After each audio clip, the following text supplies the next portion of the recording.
Hi friends, welcome to knowledge view point. আজ আমাদের আলোচনার বিষয় ইন্টারিম বাজেট 2024। আমরা বাজেট বিষয়টি আজ স্টাডি করব, যে কি পয়েন্টগুলো আমাদের এক্সামের জন্য ইম্পর্টেন্ট।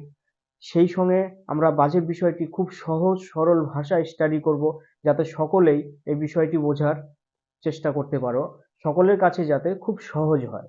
তাহলে প্রথমে আমি বলবো যে দেখো, বাজেট ওয়ার্ডটি আমাদের সংবিধানে নেই। তাহলে কি আছে আমাদের সংবিধানে এই বাজেট ব্যাপারটা বোঝানোর জন্য? এটা বোঝানোর জন্য আছে annual financial statement. Annual financial statement এটা কেন, কি, কিভাবে, এটা বোঝানোর জন্য জাস্ট আমাদের সঙ্গে থাকো, শেষ পর্যন্ত থাকো। আজ বাজেট সম্পর্কিত অনেক বিষয় আলোচনা হবে, সবকিছু জানতে পারবে। গভর্নমেন্ট তার যে সারা বছর এক্সপেন্ডিচার যে খরচ করে বিভিন্ন খাতে, তার জন্য গভর্নমেন্টকে মানি তুলতে হয়, মানি উইথড্র করতে হয় যে ফান্ড থেকে, সেই ফান্ডটা হলো কনসলিডেটেড ফান্ড। এইবার কনসলিডেটেড ফান্ড থেকে মানি উইথড্রল করার জন্য গভর্নমেন্টকে পার্লামেন্টের কাছ থেকে একটা অ্যাপ্রুভাল নিতে হয়। এই অ্যাপ্রুভাল নেওয়ার জন্য এবং প্রিভিয়াস ইয়ার যে এক্সপেন্ডিচার করেছে গভর্নমেন্ট, কোন কোন খাতে টাকা নেওয়ার পরে কোন কোন খাতে কি এক্সপেন্ডিচার করেছে, কি কি ডেভেলপমেন্ট করেছে গভর্নমেন্ট, তার কিন্তু একটা পেশ বা অ্যানুয়াল রিপোর্ট সেটা কিন্তু গভর্নমেন্টকে দিতে হয়। এবং সেই প্রিভিয়াস ইয়ারের যে এক্সপেন্ডিচার, তার যে অ্যানুয়াল রিপোর্ট গভর্নমেন্টকে পেশ করতে হয়। সেই সঙ্গে নেক্সট ইয়ার যে এক্সপেন্ডিচার হবে, কোন কোন খাতে কোন কোন স্কিমে কতটা ডেভেলপমেন্ট হবে, এই টোটাল একটা স্টেটমেন্ট গভর্নমেন্টকে রাখতে হয়, এবং সেটাই হলো অ্যানুয়াল ফাইন্যান্সিয়াল স্টেটমেন্ট। এবং সেই অ্যানুয়াল ফাইন্যান্সিয়াল স্টেটমেন্টটা কে দেয়? তিনি হলেন ফাইন্যান্স মিনিস্টার। অলওয়েজ কিন্তু ব্যাপারটাকে এক্সপ্লেনেশন করেন, এবং সেটা সংসদে করেন বা পার্লামেন্টে করেন, সেটা দেন কিন্তু ফাইন্যান্স মিনিস্টার অলওয়েজ। এবার আমাদের কে দিলেন সেই স্টেটমেন্টটা? Finance minister Nirmala Sitharaman. Okay, এইবার দেখো, এইবারের যে ইন্টারিম বাজেট কেন বলবো? ইন্টারিম বাজেট এই জন্যই, এবছর লোকসভা নির্বাচন আছে, জাস্ট এপ্রিল মে মাস টোটাল টাইমটা নিয়ে নিয়ে নেবে, এবং সেটা হলো গভর্নমেন্ট সিলেকশনের জন্য। তাহলে সেই সময় জাস্ট 2 মাসের জন্যই কিন্তু এই বাজেটটা, যে রিপোর্ট, সেটা কিন্তু পেশ করা হয়। কিন্তু গভর্নমেন্ট এই বাজেটের মধ্যে বিগত 10 বছরে কতটা ডেভেলপ করেছে, কোন কোন খাতে তারা এগিয়েছে, দেশকে কতটা ডেভেলপমেন্টে নিয়ে গেছে, টোটাল বিস্তারিত কিন্তু একটা যে ফোকাস, সেটা কিন্তু এই বাজেটে আমরা পেয়েছি। আর নতুন নতুন কি ইনফরমেশন এই বাজেটে আছে, সেই কি পয়েন্টগুলো যেগুলো আমাদের এক্সামের জন্য ভেরি ভেরি হেল্পফুল, তাহলে সেগুলো আজ আলোচনা হবে। বা আজকের বাজেটের মধ্য দিয়ে 4টি কাস্টের কথা উল্লেখ করা হয়েছে। গুরুত্বপূর্ণ যে কি ইনফরমেশন, তার মধ্যে এটা একটা, যে 4টি কাস্ট কি কি, very very important to us. First যে কাস্টের কথা বলা হয়েছে সেটি হলো গরিব, পোর, এটা একটা কাস্ট। আরেকটা কাস্ট কি? ইউথ, যুবা বা যুবক। আরেকটা কাস্ট মহিলা, অর্থাৎ ওমেন। আরেকটা কাস্ট অন্নদাতা, অর্থাৎ ফার্মার্স। তাহলে এই 4টি কাস্টের উল্লেখ কিন্তু আছে। রেলওয়ে করিডোরের ক্ষেত্রে গুরুত্বপূর্ণ একটা নতুন ইনফরমেশন উঠে এলো এই বাজেটের মধ্য দিয়ে। যে ইনফরমেশনটা হলো, 3টে নতুন রেলওয়ে করিডোর এস্টাবলিশমেন্টের কথা বলা হয়েছে। এবার 3টে নতুন রেলওয়ে করিডোর কি কি হবে? একটা হলো energy mineral cement corridor, second হলো পোর্ট কানেক্টিভিটি করিডোর, আর থার্ড হলো এ ট্রাফিক ডেন্সিটি করিডোর। তাহলে যে সমস্ত এরিয়াগুলো আছে, এনার্জি রিসোর্সেস, মিনারেল এবং সিমেন্ট প্রোডাকশন এরিয়া, সেগুলোকে একটা করিডোর দিয়ে কানেকশন করা হবে, রেলওয়ে করিডোর। এবং দ্বিতীয়টি হলো পোর্ট যেগুলো আছে, বন্দর, তাহলে বন্দর এরিয়া বা এলাকাগুলোকে রেলওয়ে করিডোর দ্বারা কানেক্টিভিটি করা হবে, কানেকশন করা হবে। তারপর যে সমস্ত রেলওয়ে করিডোরগুলো এখনো পর্যন্ত খুব খুব ট্রাফিক ডেন্সিটি আছে, খুব জনসংখ্যা বা খুব ট্রেন আসে যায়, তাহলে তাদেরও বাইপাস করিডোর কিন্তু তৈরি করা হবে। এইবার সেই সঙ্গে 40,000 বন্দে ভারত ট্রেনের যে বগি, সেই ক্লাসের বগি তৈরি করা হবে, এবং এক্সিস্টিং যে ইঞ্জিন আছে, সেই ইঞ্জিনে কিন্তু কানেক্টিভিটি করা হবে। মানে বন্দে ভারত ক্লাস বগিতে প্যাসেঞ্জার ডেইলি রান করতে পারবে। তার এনভায়রনমেন্টাল কথা এখানে উঠে এসছে। এনভায়রনমেন্ট এটা কনজার্ভ করার জন্য যেটা বলা হয়েছে, যে net zero carbon emission by 2070, 2070-এর মধ্যে আমাদের ইন্ডিয়া জিরো কার্বন এমিশনের কমপ্লিট করে নেবে, তার যে টার্গেট আছে। অর্থাৎ এক্সট্রা কোনো কার্বন প্রোডাকশন বা হতে দেবে না আমাদের ইন্ডিয়ান মাটি থেকে, ইন্ডিয়ান সয়েল থেকে। এর জন্য গভর্নমেন্ট কি করবে? উইন্ড এনার্জিকে আরো এক্সপ্যান্ড করবে, রুফটপ সোলারাইজেশন করার কথা বলা হয়েছে। সেই সঙ্গে ই বাসেস, ই ভেহিকেলস, এগুলোর উপর জোর দেওয়ার কথা বলা হচ্ছে। এবং সেই সঙ্গে বায়োফুয়েলস প্রোডাকশন, বায়োফুয়েলস, তোমরা জানো বায়োডিজেলের ব্যাপারটা এখানে আসবে। তাহলে এই সমস্ত বিষয়ের উপর জোর দিয়ে নির্জিও কার্বন এমিশন করার কথা বলা হচ্ছে, এবং সেটা 2024-এর মধ্যে।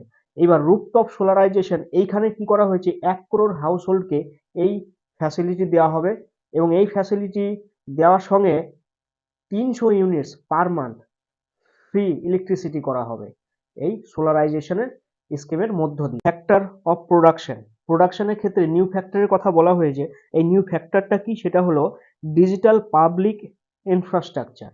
ডিজিটাল পাবলিক ইনফ্রাস্ট্রাকচারটাকে একটা নিউ প্রোডাকশন হিসেবে ধরা হচ্ছে বা নিউ প্রোডাকশন ফ্যাক্টর হিসেবে ধরা হচ্ছে। যেহেতু ইউপিআই এবং আধারের মতো কি ইনস্ট্রুমেন্ট আমাদের ইন্ডিয়াতে আছে, এই জন্য যে কোনো ক্ষেত্রেই দেখো ডিজিটাল পেমেন্ট, ডিজিটাল ট্রানজ্যাকশন এটা একটা গুরুত্বপূর্ণ কি ফ্যাক্টর হিসেবে কাজ করবে আমাদের ক্ষেত্রে। এরপরে ফার্মার্সদের ক্ষেত্রে কি বলা হয়েছে দেখো, ফার্মার্সদেরকে আমরা জাস্ট ফার্মার্স বা কৃষক বলবো না, এরা হলো আমাদের অন্নদাতা, এই টার্মটা ইউজ করা হচ্ছে। এইবার এক্ষেত্রে ডাইরেক্ট বেনিফিট ট্রান্সফার তার উপর জোর দেওয়া হচ্ছে, কেননা দেখো পিএম কিষাণ যোজনা যেটা আছে এটা ডিবিটি ম্যাপিং এর মধ্য দিয়ে কিন্তু জাস্ট তার যে বেনিফিশিয়ারি অ্যাকাউন্টে কিন্তু 6,000 টাকা পার ইয়ার ক্রেডিট হয় এবং সেটা হলো 6,000 টাকা কি করে ক্রেডিট হয়, তিনটে কিস্তিতে দেওয়া হয় এবং সেটা 2,000 করে। এবার সেটা দেখা যাচ্ছে যে 11.8 কোটি ফার্মার্সকে এই পিএম কিষাণ স্কিমের আওতায় আনা হয়েছে, অর্থাৎ 11.8 কোটি ফার্মার্স এই পিএম কিষাণ এই বেনিফিশিয়ারি সুবিধাটা পাচ্ছেন। এবার ক্রপ ইন্স্যুরেন্সের ক্ষেত্রে ক্রপ ইন্স্যুরেন্স একটা গুরুত্বপূর্ণ কি পয়েন্ট ফর ফার্মার্স বা অন্নদাতাদের জন্য, এটা একটা গভর্নমেন্টের বড় পদক্ষেপ। এক্ষেত্রে 4 করোড় ফার্মার্স মানে 4 কোটি কৃষক এই স্কিমের আওতায় অলরেডি কিন্তু এসে গেছে। সেই সঙ্গে দেখো 1361টি কিষাণ মান্ডি ইন্টিগ্রেটেড করা হয়েছে to eNAM supporting. Online trading এর জন্য এটাকে কিন্তু ই-নাম সাপোর্টিং এর সঙ্গে ইন্টিগ্রেটেড করা হয়েছে। এক্ষেত্রে দেখা যাচ্ছে যে 3 লাখ কোটি টাকার কিন্তু অনলাইন ট্রেডিং হয়েছে। বিশেষ করে হুইট এবং রাইসের উপর অনলাইন ট্রেডিং খুব কিন্তু বেড়েছে। এইবার সেই সঙ্গে এগ্রিকালচারের ক্ষেত্রে যে নজরটা দেব, বাজেটে যে নজরটা দেওয়া আছে সেটা হলো ন্যানো ডিএপির কথা বলা হয়েছে। ন্যানো ডিএপিটা অলরেডি ডেভেলপ, কিন্তু সমস্ত ক্লাইমেটিক জোনে এটা কিন্তু অ্যাপ্লিকেবল নয় এখনো পর্যন্ত। সমস্ত আমাদের ইন্ডিয়ার সমস্ত ক্লাইমেটিক জোনেই যেন ন্যানো ডিএপি ইউজ করতে পারে ফার্মার্সরা, সেই দিকে কিন্তু এটাকে ডেভেলপমেন্ট করার নজর দেওয়া হচ্ছে। সেই সঙ্গে অয়েলসিডস প্রোডাকশনে আমাদের ইন্ডিয়া আত্মনির্ভর হওয়ার ফোকাস করেছে, যে আমাদের ইন্ডিয়া অয়েল সিডের জন্য আদার্স কান্ট্রির উপর ডিপেন্ডেন্ট হবে না বা ডিপেন্ড থাকবে না। 100% আমাদের অয়েল যে কনজিউমিং তার যে ডিমান্ড সেটা কিন্তু ফুলফিল হওয়ার জন্য 100% অয়েল সিড প্রোডাকশন আত্মনির্ভর হওয়ার কথা বলা। হেলথ সেক্টরের ক্ষেত্রে যে সমস্ত ইনফরমেশনগুলো উঠে এসেছে সেগুলি হলো cervical cancer vaccination for girl child 9 to 14 years old, 9 থেকে 14 বছরের গার্ল চাইল্ডদের সার্ভিক্যাল ক্যান্সার ভ্যাকসিনেশন করা হবে সমস্ত গার্ল চাইল্ডদের, এটা কিন্তু উদ্যোগ নেওয়া হয়েছে। সেই সঙ্গে দেখো মিশন ইন্দ্রধনুষ এটাকে ইউইন প্ল্যাটফর্ম রূপে রিনেম করা হচ্ছে বা রিইনোভেশন করা হচ্ছে, এই জন্যই যেন এই মিশন ইন্দ্রধনুষ এটাকে আরো ইমপ্লিমেন্টেশন করা যায় আরো খুব ভালোভাবে। এটা রিনেম হতে চলেছে ইউইন প্ল্যাটফর্ম। এটা একটা মনে রেখো যে গভর্নমেন্টের কোন স্কিমটাকে আমরা ইউইন প্ল্যাটফর্ম বলছি, বা ইউইন প্ল্যাটফর্ম রিসেন্টলি যেটা লঞ্চ হতে চলেছে সেন্ট্রাল গভর্নমেন্টের হাত ধরে, সেটা কোন মিশনের সঙ্গে যুক্ত, সেটা হলো মিশন ইন্দ্রধনুষ। এবার মিশন ইন্দ্রধনুষটা কি একটু জেনে নাও। এটা হলো বাচ্চা বা সন্তান জন্ম নেওয়ার পরে একটা ভ্যাকসিনেশন প্রোগ্রাম থাকে, একটা নির্দিষ্ট টাইম ইন্টারভেল করে প্রত্যেকটা বাচ্চাকেই কিন্তু ভ্যাকসিনেশন করা হয় বিভিন্ন ডিজিজ থেকে বা বিভিন্ন জেনেটিক্যাল ডিজিজ থেকে, সেগুলো রিকভারি করার জন্য এই ভ্যাকসিনেশন প্রোগ্রামগুলো থাকে। তাহলে সেই সমস্ত ভ্যাকসিনেশন প্রোগ্রামগুলো একটা মিশনের আন্ডারে আনা হয়েছে এবং সেটা হলো মিশন ইন্দ্রধনুষ। এবার আয়ুষ্মান ভারত যে হেলথ ইন্স্যুরেন্স বা হেলথ কভারেজ, সেই আয়ুষ্মান ভারত স্কিমটা এক্সটেন্ড করা হচ্ছে কাদের জন্য, all ASHA Anganwadi workers and helpers, আশাকর্মী অঙ্গনওয়াড়ি কর্মী সেই সঙ্গে তাদের যারা হেল্পার্স আছে তাদের ক্ষেত্রেও কিন্তু আয়ুষ্মান ভারত স্কিম দেওয়া হবে, তাদেরকেও এই আয়ুষ্মান ভারত স্কিমের অন্তর্গত করা হবে। এর জন্য বা ইনোভেশন সেক্টরকে ডেভেলপ করার জন্য বা টু বুস্ট ইনোভেশন সেক্টর কি করা হচ্ছে দেখো, 1 লক্ষ কোটি টাকা লং টার্ম লোন দেওয়া হবে এবং সেটা উইদাউট ইন্টারেস্ট, অর্থাৎ ইন্টারেস্ট ফ্রি লোন প্রোভাইড করা হবে লং টার্ম। এবং এই জন্য কত টাকা ধার্য করা হয়েছে, 1 লক্ষ কোটি টাকা। তাহলে যারা প্রাইভেট সেক্টর বা এন্টারপ্রিনিয়র ডেভেলপ করতে চায় তারা লোনগুলো পাবে এই লোন, এবং সেটা লং টার্ম পিরিয়ডের জন্য কিন্তু এই লোনটা পাবে। তাহলে অনেক সময় ধরে লোনটা মেটাতে পারবে, কিন্তু উইদাউট ইন্টারেস্ট। এই জন্য কিন্তু এন্টারপ্রেনিয়রকে বা স্টার্ট আপ যে তাকে কিন্তু কোনো রকম ইন্টারেস্ট পেমেন্ট করতে হবে না, সমস্ত দায়িত্বটা গভর্নমেন্ট নেবে। স্পেশালি এখানে ডেভেলপ হতে পারে ডিফেন্স সেক্টরটা, ডিফেন্স সেক্টরের উপর স্পেশালি নজর দেওয়া হয়েছে এক্ষেত্রে। এরপরে দেখো free interest loan also to provided state government, state গভর্নমেন্টকেও এই ইন্টারেস্ট ফ্রি লোন দেওয়া হবে, এবং তার জন্য অ্যামাউন্টটা দেখো ধার্য করা হয়েছে রানিং বা অনকামিং ফাইন্যান্সিয়াল ইয়ারের জন্য। সেটা প্রপোজ করা হয়েছে ৭৫,০০০ কোটি টাকা। আমাদের যে স্টেট গভর্নমেন্টগুলো আছে তাদের জন্য কিন্তু এই অ্যামাউন্টটা ধার্য করা হয়েছে ইন্টারেস্ট ফ্রি লোন, এবং সেটা লং টার্ম পিরিয়ডের জন্য। ৭৫,০০০ কোটি টাকা কিন্তু ধার্য করা হয়েছে 50 বছরের জন্য। 50 বছর ধরে স্টেট গভর্নমেন্ট কিন্তু শুধু আসলটা, প্রিন্সিপালটা রিটার্ন করবে সেন্ট্রাল গভর্নমেন্টকে। এর জন্য স্টেট গভর্নমেন্টকে কোনো increased by 50% in last 10 years. তাহলে বিগত 10 বছরে আমাদের সাধারণ মানুষদের বা ইন্ডিয়ানদের, আমাদের ভারতবাসীদের বা ভারতীয়দের 50% কিন্তু এভারেজ ইনকাম ইনক্রিজড হয়েছে। এবার জিডিপি ধার্য করা হয়েছে 7%-এর নিচে নয়, অ্যাবাভ 7% জিডিপি থাকবে, এটা কিন্তু ফাইন্যান্সিয়াল স্টেটমেন্টে দেওয়া আছে।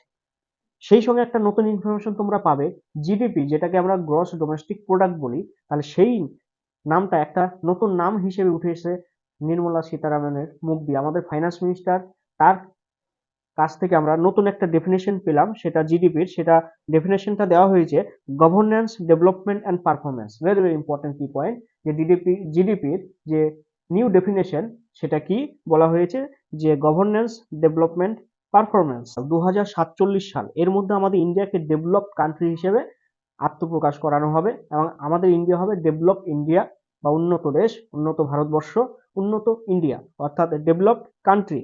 এই জন্য আমাদের ইন্ডিয়া কিন্তু আত্মনির্ভর হতে হবে বা আত্মনির্ভরের উপর জোর দিতে হবে। এইটার উপর কিন্তু ফোকাস রেখেছে আমাদের এই বাজেটে। সেই সঙ্গে আত্মনির্ভর হওয়ার জন্য আমাদের ইন্ডিয়ার যে সলিড যে ফাউন্ডেশন লেড ডাউন টুয়ার্ডস আত্মনির্ভর বা অমৃতকালের জন্য বা ডেভেলপ ইন্ডিয়া কান্ট্রি তৈরি হওয়ার জন্য ইন্ডিয়া কিন্তু অলরেডি অনেক কিছু করে ফেলেছে। কোভিডের মতো যে যুদ্ধ বা ওয়ার, তার এগেনস্টে কিন্তু ইন্ডিয়ার পারফরমেন্স বেস্ট, এবং আমাদের মেড ইন ইন্ডিয়া ভ্যাকসিনেশনও হয়েছে, পিপিটি প্রোডাকশনে ইন্ডিয়া কিন্তু অনেকটা এগিয়েছে। সেই সঙ্গে আমাদের মেক ইন ইন্ডিয়া যেটা বা মেড ইন ইন্ডিয়া যে টার্গেট, তার মধ্য দিয়েও কিন্তু অনেক ইনোভেশন হয়েছে। মেড ইন ইন্ডিয়া এটা একটা ব্র্যান্ড হিসেবে কিন্তু ওভারঅল ওয়ার্ল্ড কিন্তু এটা ছড়িয়েছে, এর যে অস্তিত্ব সেটা কিন্তু দুনিয়া জুড়ে ছড়িয়েছে। তারপর ভীম ইউপিআই যেটা অনলাইন পেমেন্ট কাছে 25 crore people come out of multi dimensional poverty. Multi dimensional poverty থেকে আমাদের ইন্ডিয়াতে কিন্তু 25 কোটি মানুষ পোভার্টি থেকে কিন্তু বেরিয়ে এসেছে, অর্থাৎ দারিদ্রতা থেকে বেরিয়ে এসেছে। তারপরে দেখো 34 লাখ কোটি 34 লাখ কোটি ডিবিটি হয়েছে। কিসের জন্য ডিবিটি হয়েছে? এটা জনধন যে প্রকল্প, জনধন অ্যাকাউন্ট। তাহলে 34 লক্ষ জনধন অ্যাকাউন্টে কিন্তু ডিবিটি হয়েছে, অর্থাৎ ডাইরেক্ট বেনিফিট ট্রানজ্যাকশন হয়েছে। এর ফলে কি হয়েছে, যে প্রিভেন্টিং লিকেজ 2.7 লাখ করোড়, অর্থাৎ লিকেজ যেটা হতো আগে, ডিবিটি না হওয়ার দরুন যে লিকেজ হতো, যে লস হতো গভর্নমেন্টের, সেটা কিন্তু প্রিভেনশন হয়েছে, এবং সেটা কতটা 2.7 লাখ কোটি। ওকে, তাহলে আমাদের যে বাজেটের যে একটা ডিটেলস স্টাডি সেটা আমরা দেওয়ার চেষ্টা করলাম। বাজেট নিয়ে আমাদের আলোচনা আজ এই পর্যন্তই ছিল। আমাদের চ্যানেলে যদি নতুন হয়ে থাকো তাহলে অবশ্যই চ্যানেলটাকে সাবস্ক্রাইব করে রাখো, নোটিফিকেশনটাকে অন করে রাখো। ক্লাসটি ভালো লাগলে অবশ্যই একটু লাইক, কমেন্ট, শেয়ার করবে। তোমাদের একটু উৎসাহে আমরা অনেকটা অনুপ্রাণিত হই। আর আমাদের বাজেট নিয়ে আরেকটা ক্লাস আসবে যেটা পার্ট 2। এখানে আমরা ডিটেলস অতটা বলতে পারিনি, কি পয়েন্টগুলো এলাবোরেশন করেছি। এরপর আমরা ডিটেলস স্টাডি করব বাজেট নিয়ে, বাজেট কেন, কি কিভাবে। ওকে, জাস্ট আমাদের সঙ্গে থাকো। আজ আলোচনা এই পর্যন্ত। জয় হিন্দ, বন্দে মাতরম, ভারত মাতা কি জয়।